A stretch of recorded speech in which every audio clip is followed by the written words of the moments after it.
ഈശോ മിശിഹായ്ക്ക് സ്തുതിയായിരിക്കട്ടെ. ഞാൻ മാണിപ്പറമ്പിൽ അച്ഛൻ. യേശുവിൻ്റെ പുനരുത്ഥാനം ഒരു ശാസ്ത്രീയ സാധ്യത, അതാണ് നമ്മളിന്ന് ചർച്ച ചെയ്യുന്നത്. ബൈബിള് ദൈവവചനമാണെന്നും സത്യമാണെന്നും വിശ്വസിക്കുന്നവർക്ക് ഈ വീഡിയോയുടെ ആവശ്യമില്ല. എന്നാൽ വിശ്വാസികൾ അവിശ്വാസികളോടും യുക്തിവാദികളോടും ദൈവമില്ലെന്ന് വിചാരിക്കുന്നവരോടും സുവിശേഷം പ്രഘോഷിക്കേണ്ടതുണ്ട്. അവർക്ക് അവരുടേതായ തലത്തിൽ സുവിശേഷം അവതരിപ്പിക്കാൻ, യേശുവിന്റെ പുനരുത്ഥാനത്തെക്കുറിച്ച് സംസാരിക്കാൻ ഈ വീഡിയോ സഹായിക്കും. മനുഷ്യന്റെ ഉദ്ഭവത്തെക്കുറിച്ച് സർവകലാശാലകളിൽ പഠിപ്പിക്കുന്നത് പരിണാമ സിദ്ധാന്തമാണ്. അതൊരു സിദ്ധാന്തമാണ്, പൂർണ്ണമായും തെളിയിക്കപ്പെടാത്ത ഒരു സിദ്ധാന്തം. എന്നാൽ മിക്ക കലാലയങ്ങളിലും അത് പഠിപ്പിക്കുന്നു. അപ്പോൾ അതിന്റെ വെളിച്ചത്തിൽ അത് ശരിയാണ് എന്ന് വിശ്വസിക്കുന്നവർക്ക് അവരുടെ മുൻപിൽ മനുഷ്യാവതാരവും യേശുവിന്റെ പുനരുത്ഥാനവും ഞാനൊന്ന് അവതരിപ്പിക്കുകയാണ്. അത് ഞാനൊന്ന് വെറുതെ സൂചിപ്പിച്ചിരിക്കുകയാണ്. യേശുവിന്റെ പുനരുത്ഥാനം ശാസ്ത്രീയ സാധ്യത. ഞാൻ പറഞ്ഞ കാര്യം തന്നെ വിശ്വാസികൾക്ക് അത് ആവശ്യമില്ല. എന്നാൽ അവിശ്വാസികളോടും നാം സുവിശേഷം പ്രസംഗിക്കേണ്ടതില്ലേ? അതിന് ഉപകരിക്കും. പരിണാമ സിദ്ധാന്തം ഒരു സിദ്ധാന്തം മാത്രമാണെങ്കിലും മിക്ക സർവകലാശാലകളും പഠിപ്പിക്കുന്നു. അതിന്റെ വെളിച്ചത്തിൽ ദൈവത്തിന്റെ മനുഷ്യാവതാരവും ക്രിസ്തുവിന്റെ പുനരുത്ഥാനവും നമ്മുടെ അന്ത്യവും നമുക്ക് ചർച്ച ചെയ്യാം. ഈ ചാൾസ് ഡാർവിന്റെ പരിണാമ സിദ്ധാന്തം ഞാനൊരു ചിത്രരൂപത്തിൽ അവതരിപ്പിച്ചിരിക്കുകയാണ്. ഈ നമ്മുടെ ടീച്ചർമാർ ചിലരെങ്കിലും പഠിപ്പിക്കും കുരങ്ങിൽ നിന്നാണ് മനുഷ്യനുണ്ടായത്. അങ്ങനെ ചാൾസ് ഡാർവിൻ ഒരിക്കലും പഠിപ്പിച്ചിട്ടില്ല, ശാസ്ത്രം ഒരിക്കലും പഠിപ്പിച്ചിട്ടില്ല. അദ്ദേഹം പഠിപ്പിച്ച കാര്യവും ശാസ്ത്രം പഠിപ്പിക്കുന്ന കാര്യവും ഞാനൊരു പെട്ടെന്ന് ഒന്ന് അവതരിപ്പിക്കാം. മനുഷ്യന്റെ ഉത്ഭവവും മനുഷ്യക്കുരങ്ങ്, ചിമ്പാൻസി, ഗോറില്ല എന്നൊക്കെ പറയുന്ന മനുഷ്യക്കുരങ്ങ്, അത് കുരങ്ങല്ല, നമ്മൾ മങ്കിയല്ല, ചിമ്പാൻസി, ഗോറില്ല, മനുഷ്യക്കുരങ്ങ്. ഈ മനുഷ്യന്റെയും മനുഷ്യക്കുരങ്ങിന്റെയും ഉത്ഭവത്തെക്കുറിച്ച് പഠിച്ചപ്പോഴ് അവയുടെ രണ്ടിന്റെയും ഉത്ഭവം ഇങ്ങനെ വരികൾ അടുത്തടുത്ത് വരുന്നതായിട്ട് ശാസ്ത്രത്തിന് മനസ്സിലായി. മനുഷ്യന്റെ പരിണാമത്തിന്റെ ആ വരിയും മനുഷ്യക്കുരങ്ങന്റെ ആ ഉത്ഭവത്തിന്റെ നിലയും അടുത്തടുത്ത് വരുന്നു.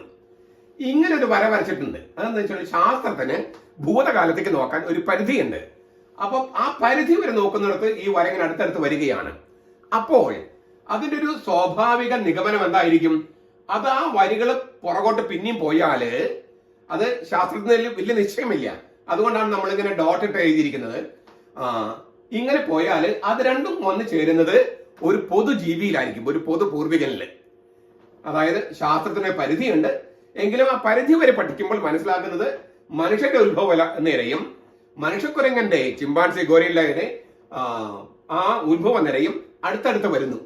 സ്വാഭാവികമായിട്ട് നമുക്ക് ഒരു നിഗമനത്തിലെത്താം. ആ രണ്ട് വരികളും എവിടെയോ ചെന്ന് കൂട്ടിമുട്ടും. ആ കൂട്ടിമുട്ടുന്ന ജീവിയെ അദ്ദേഹം വിളിച്ച പേരാണ് പ്രോ കോൺസുൽ, പ്രീ ചിമ്പാൻസി എന്നൊക്കെ വേണമെങ്കിൽ വിളിക്കാവുന്ന ഒരു ജീവി. ഈ പ്രോ കോൺസുൽ എന്ന് പറയുന്ന ജീവിക്ക് രണ്ട് തരത്തിലാണ് മക്കളുണ്ടായി എന്നാണ് പറയുന്നത്. ഒരു കൂട്ടം മക്കള് രണ്ട് കാലിൽ എഴുന്നേറ്റ് നടക്കാനും അങ്ങനെ ബുദ്ധി വികസിക്കാനും സംസാരിക്കാനും പിന്നെ ദൈവചിന്ത ഉണ്ടാകാനും തുടങ്ങി. മനുഷ്യനുണ്ടായ കാലം തൊട്ടേ ഉള്ളതാണ് ദൈവചിന്ത. ദൈവത്തെ അങ്ങ് അല്ലെങ്കിൽ നീ എന്ന് വിളിക്കാൻ തുടങ്ങി. അപ്പോൾ രണ്ടു കാലം എഴുന്നേറ്റ് നടന്നു, ബുദ്ധി വികസിക്കാൻ തുടങ്ങി, സംസാരിക്കാനുള്ള കഴിവ് കിട്ടി, ദൈവചിന്ത വന്നു, ദൈവത്തെ നീ എന്ന് വിളിക്കാൻ തുടങ്ങി. അതായത് മനുഷ്യനുണ്ടായ കാലം മുതൽ ഈ ദൈവചിന്തയുണ്ട്. മനുഷ്യൻ മതങ്ങൾ ഉണ്ടാക്കിയെന്നാണ് പലരും പറയുക. അത് ഒട്ടും ശരിയല്ല. മനുഷ്യനുണ്ടായ കാലം മുതൽ ദൈവചിന്തയുണ്ട്. ഈ ദൈവചിന്തയ്ക്കാണ് മതം എന്ന് പറയണേ. അത് പ്രത്യേകിച്ച് ഒരു മതത്തെക്കുറിച്ച് മാത്രമല്ലതല്ല. റെലഗാരെ, റിലിജിയൻ എന്ന് പറഞ്ഞാൽ ബന്ധം, ദൈവവുമായുള്ള ബന്ധം എന്നാണ് അർത്ഥം. മറ്റൊരു ഗണം പരിണാമത്തിന്റെ അടുത്ത ഘട്ടത്തിലേക്ക് കടന്നില്ല. അപ്പൊ നമുക്കൊരു ചോദ്യം ചോദിക്കാം. എന്തുകൊണ്ട്, ശാസ്ത്രം ചോദിക്കുകയാണ്, എന്തുകൊണ്ട് ഈ പ്രോ കോൺസുൽ എന്ന് പറയുന്ന ജീവിക്ക് രണ്ടു തരം സന്തതികളുണ്ടായി? ഒരു കൂട്ടര് മനുഷ്യരായി, ഒരു കൂട്ടര് മനുഷ്യരായില്ല. ആ പരിണാമത്തിന്റെ ആ അടുത്ത ഘട്ടത്തിൽ കടന്നില്ല. എന്തുകൊണ്ട്? അതിന് 3 കാരണങ്ങളാണ് പറയപ്പെടുന്നത്, ശാസ്ത്രം പറയുന്നത്. ഒന്ന്, മ്യൂട്ടേഷൻസ്. നമ്മളിപ്പോ ഈ കൊറോണ വന്നു കഴിഞ്ഞപ്പോൾ ഈ മ്യൂട്ടേഷൻ എന്ന വാക്ക് നമ്മൾ കേട്ട് കാണും. ജനിതക മാറ്റം വന്നു. അങ്ങനെ നമ്മൾ കൊറോണ തന്നെ പല വകഭേദങ്ങള്. അതിനെയാണ് ഈ മ്യൂട്ടേഷൻസ് എന്ന് പറയുന്നത്. ജനറ്റിക് ഡ്രിഫ്റ്റ് എന്ന് പറയും. ജനിതക മാറ്റം. ഈ ജീൻസ് ഉണ്ടല്ലോ, ജനിതക ഘടന DNA എന്നൊക്കെ പറയില്ലേ, ആ സംഗതി അങ്ങ് മാറിപ്പോവുകയാണ്. അതാണ് ഒന്നാമത്തെ കാര്യം. രണ്ട്, ഈ ജനിതക മാറ്റത്തെ ത്വരിതപ്പെടുത്തുന്ന തരത്തിലുള്ള അല്ലെങ്കിൽ അത് സംഭവിക്കാനുള്ള പരിതസ്ഥിതി സൃഷ്ടിക്കപ്പെട്ടു ആ കാലയളവിൽ, ആ തലമുറയിൽ. മൂന്നാമത്തെ ഒരു സംഗതി ശാസ്ത്രം പറയാണ് ദ മിസ്സിംഗ് ലിങ്ക്, നഷ്ടപ്പെട്ട കണ്ണി അല്ലെങ്കിൽ കണ്ണികൾ. മിസ്സിംഗ് ലിങ്ക് എന്നാണ് പണ്ട് പറഞ്ഞിരുന്നത്. ഇപ്പൊ അതിന് ഒരു ലിങ്ക് മാത്രമാണോ എന്നൊക്കെ സംശയമുള്ളത് കൊണ്ട് മിസ്സിംഗ് ലിങ്ക് എന്ന് പറയാതെ മിസ്സിംഗ് ലിങ്ക്സ് എന്നൊക്കെ പറയാറുണ്ട്. നഷ്ടപ്പെട്ട കണ്ണി. എന്തുകൊണ്ടാണ് നഷ്ടപ്പെട്ട കണ്ണി എന്ന് പറയണേ? അതായത് ശാസ്ത്രത്തിന് കണ്ടെത്താൻ കഴിയാത്തൊരു കണ്ണിയുണ്ട്. 2 കണ്ണികൾ കണ്ടെത്തി, ജനിതക മാറ്റവും പരിതസ്ഥിതിയും. മൂന്നാമത്തെ ഒരു കണ്ണിയുണ്ട്. കണ്ണിയുണ്ടെന്ന് അറിയാം, പക്ഷേ അതെവിടെയാണെന്ന് അല്ലെങ്കിൽ എന്താണെന്ന് അറിഞ്ഞുകൂടാ. ഇതാണ് ശാസ്ത്രം പറയുന്നത്. നഷ്ടപ്പെട്ട ഒരു കണ്ണിയുണ്ട് അല്ലെങ്കിൽ കണ്ണികളുണ്ട്. എന്തുകൊണ്ടാണ് നഷ്ടപ്പെട്ട കണ്ണി ഉണ്ട് എന്ന് പറയുന്നത്? അതിന് കാരണമുണ്ട്. അതിന് കാരണം മറ്റൊരു മൃഗത്തിനും സ്വാതന്ത്ര്യമോ സ്നേഹമോ ഇല്ല. സ്വാതന്ത്ര്യം എന്ന് പറഞ്ഞാല് നന്മയും തിന്മയും തിരിച്ചറിയാനുള്ള കഴിവും നന്മ തിരഞ്ഞെടുക്കാനും തിന്മ വർജിക്കാനുമുള്ള കഴിവ്. അതാണ് സ്വാതന്ത്ര്യം. ഇപ്പോ തെരുവ് പട്ടികള് ഒരാളെ കടിച്ചു കൊന്നു. എന്തുകൊണ്ട് തെരുവ് പട്ടികളെ കോടതിയിൽ ഹാജരാക്കി പോലീസ് അറസ്റ്റ് ചെയ്ത് കോടതിയിൽ ഹാജരാക്കിയില്ല? അവയെ ജീവപര്യന്തം തടവിന് ശിക്ഷിച്ചില്ല. ആന പാപ്പാനെ ചവിട്ടിക്കൊന്നു. എന്തുകൊണ്ട് ആനയെ ജീവപര്യന്തം തടവിന് ശിക്ഷിക്കുന്നില്ല? ആനയ്ക്ക് സ്വാതന്ത്ര്യമില്ല. നന്മയും തിന്മയും തിരിച്ചറിയാനും നന്മ തിരഞ്ഞെടുക്കാനും തിന്മ വർദ്ധിക്കാനുള്ള കഴിവില്ല. അതുകൊണ്ട് തന്നെ സ്നേഹിക്കാൻ കഴിയില്ല. പട്ടിയുടെ സ്നേഹം പൂച്ചയുടെ സ്നേഹം എന്നൊക്കെ പറയുന്നത് അത് കണ്ടീഷനിങ് ആണ്. സ്നേഹം എന്ന ഫാക്കൽറ്റി അവർക്കില്ല. ചുരുക്കത്തില് മറ്റൊരു മൃഗത്തിനും സ്വാതന്ത്ര്യമോ സ്നേഹമോ ഇല്ല. വിശേഷ ബുദ്ധി അല്ലെങ്കിൽ മനസ്സ്, സ്നേഹം, സ്വാതന്ത്ര്യം ഇവയുള്ള ഏറ്റവും ചെറിയ മൃഗമാണ് മനുഷ്യൻ. മനസ്സ്, സ്വാതന്ത്ര്യം, സ്നേഹം ഇവ മൂന്നുമുള്ള ഏറ്റവും ചെറിയ ജീവിയാണ് മനുഷ്യൻ. ഇത് എവിടെ നിന്ന് വന്നു? ഇത് മൃഗത്തിൽ നിന്നല്ല വന്നിരിക്കുന്നത്. അതുകൊണ്ടാണ് നഷ്ടപ്പെട്ട കണ്ണി എന്ന് പറയുന്നത്. അതായത് മൃഗത്തിൽ നിന്ന് പല സംഗതികളും വന്നിട്ടുണ്ട്, പക്ഷെ ഇത് രണ്ടും എവിടെ നിന്ന് വന്നു? സ്വാതന്ത്ര്യവും സ്നേഹവും എവിടെ നിന്ന് വന്നു? അത് ശാസ്ത്രത്തിന് അറിയാത്തത് കൊണ്ടാണ് നഷ്ടപ്പെട്ട ഒരു കണ്ണിയുണ്ട് എന്ന് പറയുന്നത്. ഞാൻ പറഞ്ഞല്ലോ, അത് ശാസ്ത്രത്തിന് അറിഞ്ഞുകൂടാ. ഈ മനസ്സ്, സ്നേഹം, സ്വാതന്ത്ര്യം ഇത് എവിടെ നിന്ന് വന്നുവെന്ന് ശാസ്ത്രത്തിന് അറിഞ്ഞുകൂടാ. അതിനാൽ ഒരു കണ്ണിയോ കണ്ണികളോ നഷ്ടപ്പെട്ടിരിക്കാമെന്ന് ശാസ്ത്രം വിചാരിക്കുന്നു. ഇവിടെയാണ് നമുക്ക് ഒരു പറയാനുള്ള ഒരു പോയിന്റ്. ശാസ്ത്രത്തിന് കണ്ടെത്താൻ കഴിഞ്ഞിട്ടില്ലാത്ത ആ കണ്ണി യേശു നൽകുന്നു. യേശു നൽകുന്നു എന്ന ഒറ്റക്കാരോട് ശാസ്ത്രം അംഗീകരിക്കേണ്ടിയിരിക്കേണ്ട കാര്യമില്ല. മാത്രമല്ല അത് രേഖപ്പെടുത്തിയിരിക്കുകയാണ്. രേഖയാണ്. രേഖാമൂലമുള്ള തെളിവ് വളരെ പ്രധാനപ്പെട്ടതാ. മറ്റൊന്ന് തെളിയിക്കപ്പെടുന്നത് വരെയെങ്കിലും ഇത് സ്വീകരിച്ചേ പറ്റൂ. അപ്പൊ ബൈബിളിലാണ് പറഞ്ഞിരിക്കുന്നത് രേഖ, അതുകൊണ്ട് സ്വീകരിക്കില്ലെന്ന് പറയാൻ പാടുണ്ടോ? ഡാർവിൻ പറഞ്ഞത് സ്വീകരിക്കാമെങ്കിൽ ഈ ബൈബിൾ എഴുതിയിരിക്കുന്ന ഗ്രന്ഥകാരന്മാർ പറഞ്ഞതും സ്വീകരിച്ചോടെ, യേശു പറഞ്ഞത് സ്വീകരിച്ചോടെ. യേശു എന്ത് പറയണു? യോഹന്നാൻ 10:34-35 പറയാണ്. യേശു അവരുടെ പറഞ്ഞു, നിങ്ങൾ ദൈവങ്ങളാകുന്നുവെന്ന് ഞാൻ പറഞ്ഞുവെന്ന് നിങ്ങളുടെ ന്യായപ്രമാണത്തിൽ എഴുതിയിരിക്കുന്നല്ലോ. ദൈവത്തിന്റെ ലോഗോസ് ആരിലേക്ക് വന്നുവോ അവര് ദൈവങ്ങളെന്ന് വിളിക്കുന്നു. തിരുവെഴുത്തിന് മാറ്റം വരികയില്ല. തിരുവെഴുത്ത് റദ്ദാക്കാൻ കഴിയില്ല. ഞാൻ ഈ വചനം നോക്കുകയാണ്. ദൈവത്തിന്റെ ലോഗോസ് നമ്മുടെ തർജ്ജമകളിലെ അരുളപ്പാടെന്നോ വചനമെന്നോ കാണും. ലോഗോസ് എന്നാണ് യോഹന്നാൻ എഴുതിയിരിക്കുന്നത്. ലോഗോസ് എന്നാണ്. യേശു പറഞ്ഞത് ലോഗോസ് എന്നാണ്. ദൈവത്തിന്റെ ലോഗോസ് ആരിലേക്ക് വന്നുവോ അവർ ദൈവങ്ങളെന്ന് വിളിക്കുന്നു. ദൈവത്തിന്റെ ലോഗോസ്, ഞാൻ പറഞ്ഞല്ലോ, ലോഗോസ് എന്ന ഗ്രീക്ക് വാക്കിന് വചനമെന്നോ അരുളപ്പാടെന്നൊക്കെ തർജ്ജമ ചെയ്യാറുണ്ട്. ഈ എന്താണ് ലോഗോസ്? യോഹന്നാൻ 1:1 പറയണു, ആദിയിൽ ലോഗോസ് ഉണ്ടായിരുന്നു, ആ ലോഗോസ് ദൈവത്തോടൊപ്പമായിരുന്നു, ആ ലോഗോസ് ദൈവമായിരുന്നു. ദൈവമാണ് ലോഗോസ്. അപ്പൊ നമുക്ക് പറയാം, മനസ്സും സ്നേഹവും സ്വാതന്ത്ര്യമുള്ള പരമമായ ആളാണ് ദൈവം. പരമമായ ഉണ്മയാണ്. ഹൈന്ദവ സഹോദരങ്ങളുടെ ഭാഷയിൽ പറഞ്ഞാൽ പരബ്രഹ്മമാണ്. God is a supreme being with absolute reason, absolute freedom, absolute love.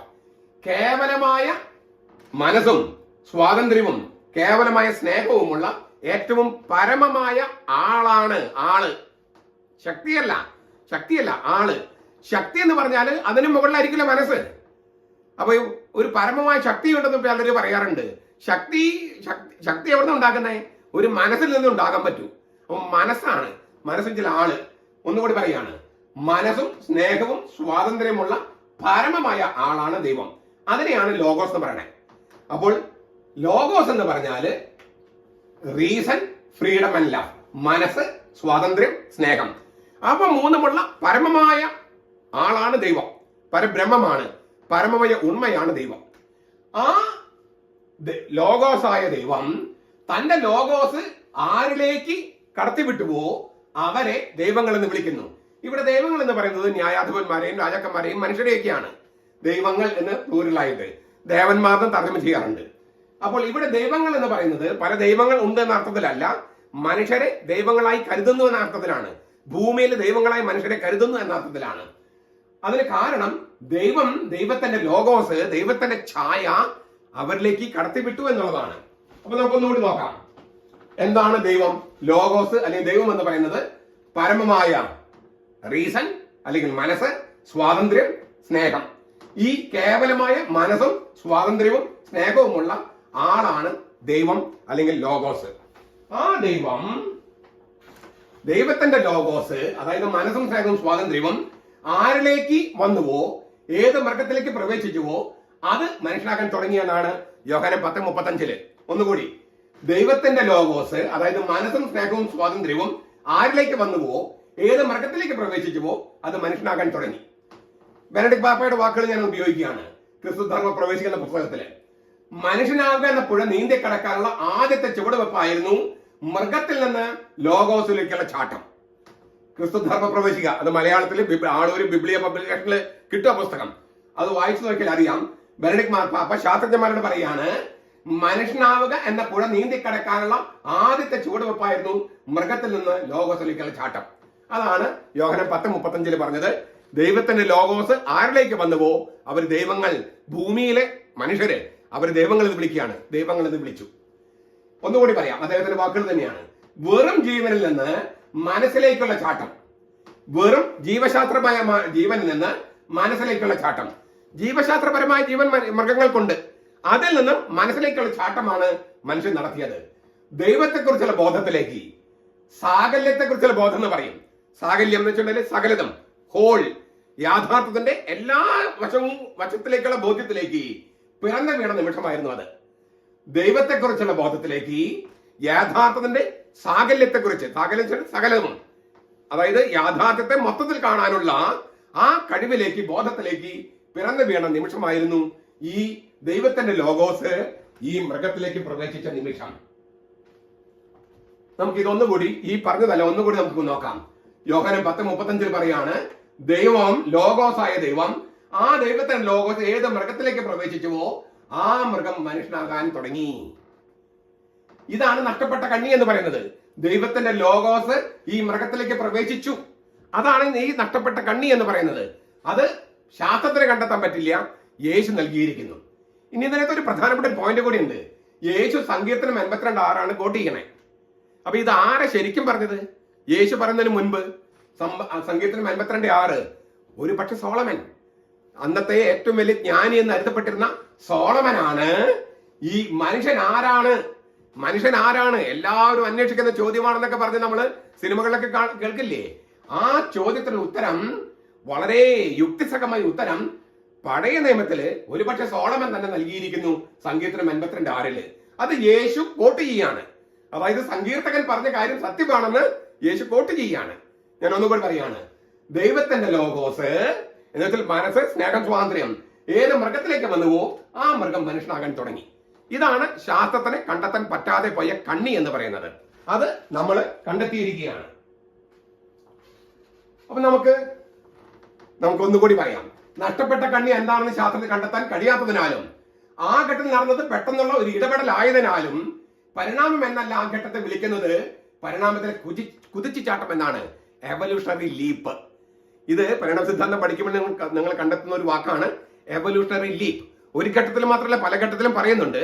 അതായത് നഷ്ടപ്പെട്ട കണ്ണിയോ കണ്ണികളോ എന്താണെന്ന് കണ്ടെത്താൻ കഴിയുന്നില്ല ശാസ്ത്രത്തിന്. മാത്രമല്ല ആ ഘട്ടത്തിൽ നടന്നത് സാവകാശമുള്ള ഒരു പരിണാമമല്ല, എവല്യൂഷൻ അല്ല, പെട്ടെന്നുള്ളൊരു കുതിച്ചുചാട്ടമാണ്, എവല്യൂഷണറി ലീപ്പാണ്. പരിണാമ പ്രക്രിയയിലെ കുതിച്ചുചാട്ടം എവല്യൂഷണറി ലീപ്പ് എന്നാണ്. ദൈവത്തിന്റെ ലോഗോസ് പദാർത്ഥത്തിലേക്ക് പ്രവേശിച്ചപ്പോൾ നാം മനസ്സുള്ള ശരീരമായി തീർന്നു. മനസ്സുള്ള പദാർത്ഥം, മൈൻഡ് മാറ്റർ ബീയിങ്. ഈ പദാർത്ഥം എന്ന് പറഞ്ഞാല്, പദാർത്ഥം ഇപ്പോ നിങ്ങൾക്ക് എന്നെ കാണാൻ കഴിയുന്നുണ്ടോ എനിക്ക് അറിഞ്ഞുകൂടാ. ഇത് ഈ നമ്മൾ കണ്ണടയൊക്കെ വെക്കുന്ന ഒരു ബോക്സ് ആണ്. ഇത് അസ്തിത്വത്തിലുണ്ടോ? അസ്തിത്വത്തിലുണ്ട്. അസ്തിത്വത്തിലുണ്ടെന്ന്, ഇത് ജീവിച്ചിരിക്കുന്നുണ്ടെന്ന് ഇതിനറിയാൻ പറ്റുമോ? അറിയില്ല. അതിനാണ് പദാർത്ഥം എന്ന് പറയണേ. പദാർത്ഥം. മനസ്സെന്ന് പറഞ്ഞാലോ, നിങ്ങൾ ജീവിച്ചിരിപ്പുണ്ടോ? ഉണ്ട്. നിങ്ങൾക്കറിയാം നിങ്ങൾ ജീവിച്ചിരിപ്പുണ്ടെന്ന്? ഉണ്ട്. അതാണ് മനസ്സ്. കണ്ടോ? ഒരു പശു ജീവിച്ചിരിപ്പുണ്ട്. പക്ഷെ പശു ജീവിച്ചിരിപ്പുണ്ടെന്നുള്ള ബോധ്യം പശുവിനുണ്ടാവോ? ഇല്ല. അതിന് മനസ്സില്ല. മനസ്സില്ലാത്തതുകൊണ്ട് അതിനെ അറിയാത്തത്. അത് പദാർത്ഥമാണ്. നാം ജീവിച്ചിരിക്കുന്നു നമുക്കറിയുകയും ചെയ്യാം. അതാണ് മനസ്സ്. അപ്പൊ മനസ്സും പദാർത്ഥവുമുള്ള ജീവി, ദൈവത്തിന്റെ ലോഗോസ്, ദൈവത്തിന്റെ മനസ്സ് പദാർത്ഥത്തിലേക്ക് പ്രവേശിച്ചപ്പോൾ നാം മനസ്സുള്ള ശരീരമായി തീർന്നു. മൈൻഡ് മാറ്റർ ബീയിങ്, മനസ്സുള്ള പദാർത്ഥം. പദാർത്ഥം എന്താണെന്ന് ഞാൻ പറഞ്ഞു. ഒരു സംഗതി ഉണ്ട്, പക്ഷെ അതിനുണ്ടെന്ന് അതിനറിയില്ല, അതിന് പദാർത്ഥം എന്ന് പറയും. ഒരു സംഗതി ഉണ്ട്, അത് ഉണ്ടെന്ന് അതിനറിയാം, അതിന് മനസ്സെന്ന് പറയും. അപ്പോൾ ഈ മനസ്സുള്ള പദാർത്ഥമാണ് മനുഷ്യൻ. മനസ്സുള്ള പദാർത്ഥമാണ് മനുഷ്യൻ. ആദ്യ ഭാഷയിൽ പറഞ്ഞാൽ ആത്മാവും ശരീരവും. നമ്മൾ ആത്മാവും ശരീരം എന്ന് പറയില്ലേ? അതെത്രയോ, ഇത് ശാസ്ത്രത്തിന്റെ ഭാഷയിൽ മനസ്സുള്ള പദാർത്ഥം, ആദ്യ ഭാഷയിൽ നമ്മൾ പറയും ആത്മാവും ശരീരവും.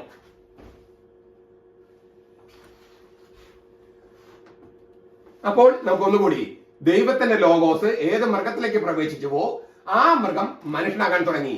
മനസ്സും ശരീരവുമുള്ള ജീവി, മനസ്സും ശരീരവുമുള്ള പദാർത്ഥം, മനസ്സും പദാർത്ഥവും. ഇത് സത്യമാണെങ്കിൽ, ഇത്രയും പറഞ്ഞ സത്യമാണെങ്കിൽ, പല കാര്യങ്ങൾ ഉരുത്തിരിയാണ്.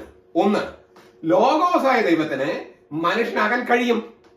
ദൈവത്തിന്റെ ലോഗോസ് ഒരു മൃഗത്തിലേക്ക് പ്രവേശിച്ച് ആ മൃഗത്തെ മനുഷ്യനാക്കാൻ പരിണമിക്കാൻ കഴിയുമെങ്കിൽ ദൈവം തന്നെയായ ലോഗോസിന് മനുഷ്യനാക്കാൻ കഴിയില്ലേ? ഇസ്ലാമും യഹൂദ മതവും കരുതുന്നത് ദൈവത്തിന് മനുഷ്യനാക്കാൻ കഴിയില്ലെന്നാണ്. പക്ഷെ ശാസ്ത്രമനുസരിച്ച്, നമ്മൾ ഈ പറഞ്ഞ ശാസ്ത്രമനുസരിച്ച് തെളിയുന്നത് ലോഗോസായ ദൈവത്തിന് മനുഷ്യനാക്കാൻ കഴിയുമെന്നാണ്. കഴിയും. Possibility of incarnation. മനുഷ്യാവതാരത്തിന് ശാസ്ത്രീയ സാധ്യതയുണ്ട്. സാധാരണ വിശ്വാസിക്ക് ഇത്രയൊന്നും കോംപ്ലിക്കേഷൻ ആയിട്ട് പറയേണ്ട കാര്യമില്ല. പടച്ചോനെ കഴിയാത്തത് എന്തുണ്ട്? ദൈവത്തിന് അസാധ്യമായി എന്തുണ്ട്? അങ്ങനെ പറഞ്ഞ തീരും. പക്ഷേ ശാസ്ത്രത്തിന് അത് പോരല്ലോ. അതുകൊണ്ട് ഞാൻ ശാസ്ത്രീയമായിട്ട് പറഞ്ഞത്, ദൈവത്തിന്റെ ലോഗോസിന് മൃഗത്തിലേക്ക് പ്രവേശിച്ച് അതിനെ മനുഷ്യനെ രൂപാന്തരപ്പെടുത്താമെങ്കിൽ ദൈവമായ ലോഗോസിന് മനുഷ്യനാകാൻ കഴിയില്ലേ? കഴിയും. ദൈവത്തിന്റെ ലോഗോസിന് മൃഗത്തിലേക്ക് പ്രവേശിച്ച് അതിനെ മനുഷ്യനായി രൂപാന്തരപ്പെടുത്താൻ കഴിയുമെങ്കിൽ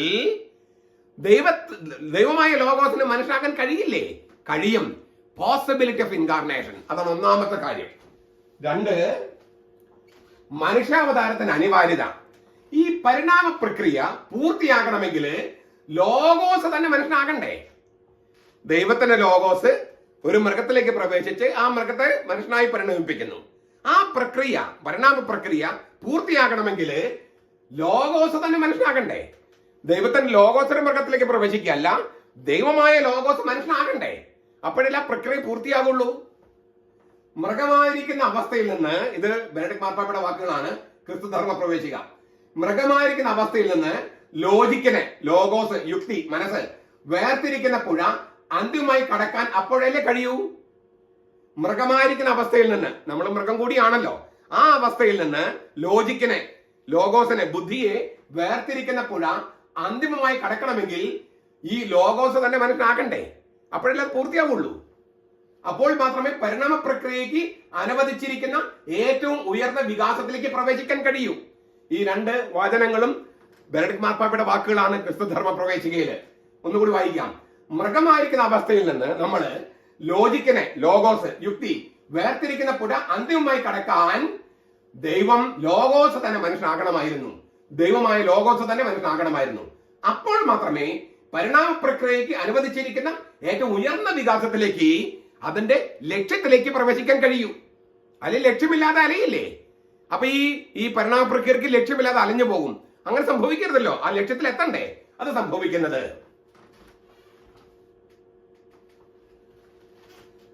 ഇങ്ങനെ ദൈവമായ ലോഗോസ് മനുഷ്യനാകണമായിരുന്നു, ആകാൻ പറ്റുമായിരുന്നു, ആകണമായിരുന്നു, അനിവാര്യത ഉണ്ടായിരുന്നു.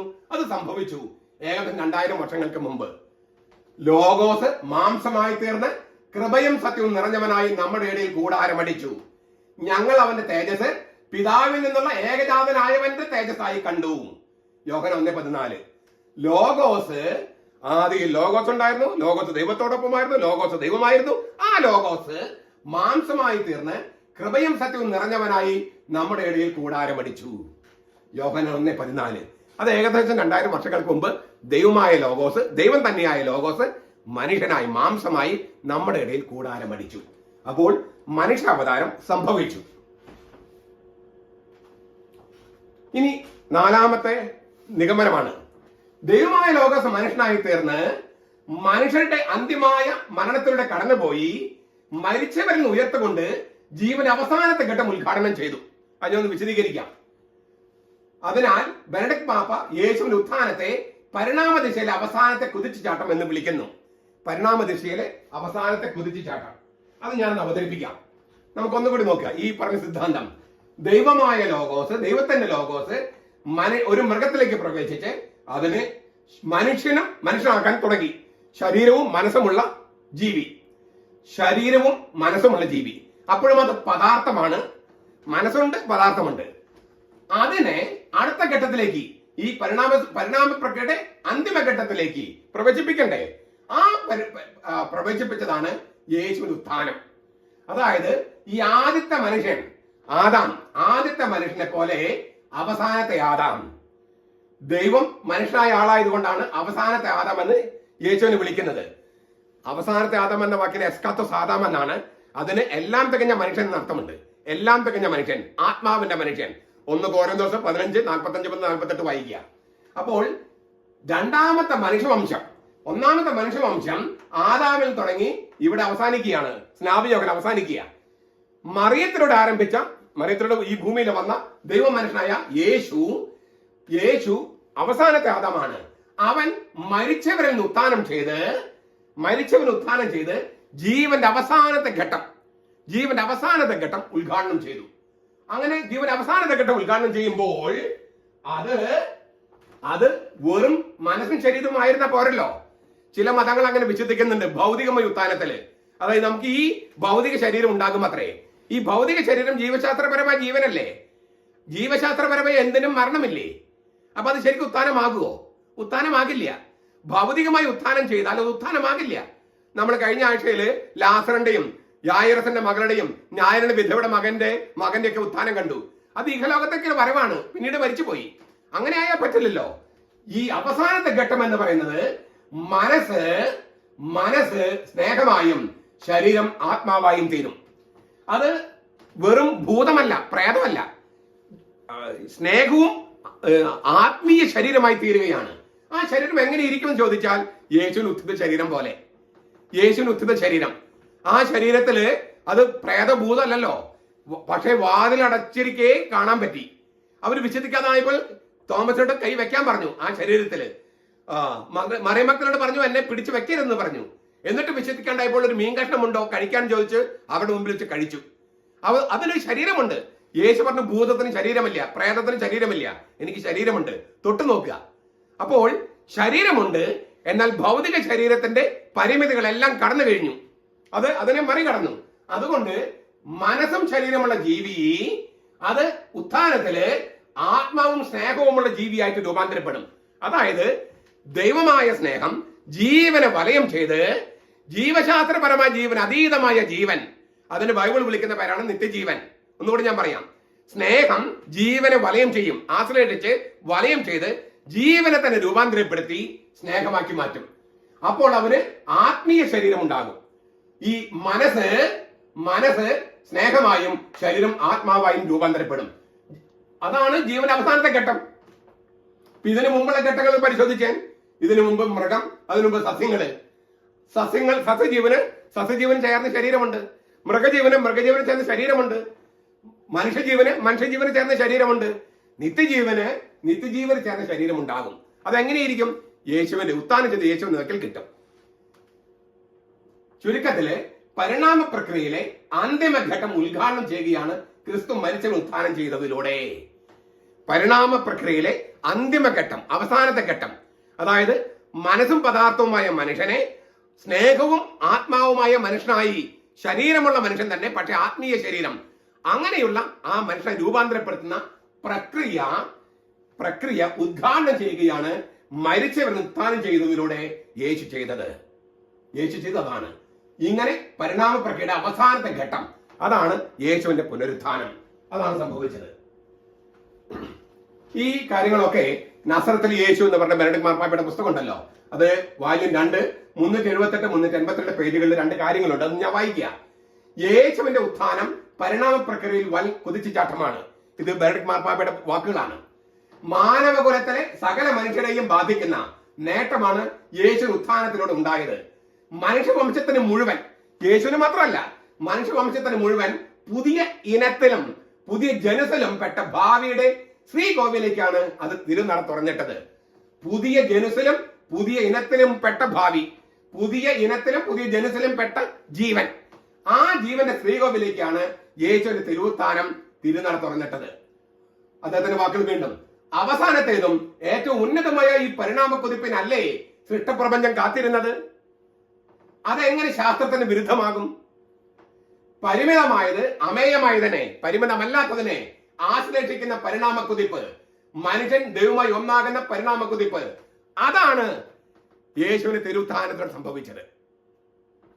ഇത് നിങ്ങൾക്ക് ആ നസറത്തിൽ യേശു പുസ്തകം നമുക്ക് മലയാളത്തിൽ അവൈലബിൾ ആണ്. ആളൂരിലെ ബിബ്ലിയ പബ്ലിക്കേഷൻസ് അത് പ്രസിദ്ധപ്പെടുത്തിയിട്ടുണ്ട്. അത് വായിക്കുക, പല പ്രാവശ്യം വായിക്കുക. സ്നേഹം ജീവനെ വലയം ചെയ്യുകയും, ഞാൻ ഒരിക്കൽ പറഞ്ഞതാണ്, തന്നിലേക്ക് തന്നെ സംയോജിപ്പിക്കുകയും ചെയ്യുകയാണ് ഉത്ഥാനത്തില്. അപ്പോൾ ജീവമണ്ഡലത്തിന്റെയും ജനിതക മാറ്റത്തിന്റെയും മേഖല പിന്നിട്ട്, ജനിതക മാറ്റം ജീവമണ്ഡലം ഉണ്ടായാൽ പിന്നെ അത് മരിച്ചു പോകും. ആ മേഖല പിന്നിട്ട് ജീവശാസ്ത്രപരമായ ജീവന്റെയും മരണത്തിന്റെയും പരമാധികാരത്തിന് അന്ത്യം കുറിച്ച് അനശ്വര ജീവന്റെ മേഖലയിൽ എത്തുകയാണ്. നമുക്ക് ഒന്നുകൂടി വായിക്കാം. സ്നേഹം, ദൈവമായ ലോഗോസ്, ദൈവമായ സ്നേഹം നമ്മുടെ ജീവനെ വലയം ചെയ്യുകയും തന്നിലേക്ക് തന്നെ സംയോജിപ്പിക്കുകയും ചെയ്യുകയാണ് തിരുവുത്ഥാനത്തില്. അപ്പോൾ ജീവമണ്ഡലത്തിന്റെയും ജനിതക മാറ്റത്തിന്റെയും മേഖല പിന്നിട്ട്, അതിന്റെ പുറകിൽ വിട്ട് ജീവശാസ്ത്രപരമായ ജീവന്റെയും മരണത്തിന്റെയും, ജീവശാസ്ത്രപരമായ ജീവന്റെ അന്ത്യമാണ് മരണം, അത് രണ്ടിന്റെയും പരമാധികാരത്തിന് അന്ത്യം കുറിച്ച് അനശ്വര ജീവന്റെ മേഖലയില്, മരിക്കാത്ത ജീവന്റെ മേഖലയില് നമ്മൾ എത്തുകയാണ്.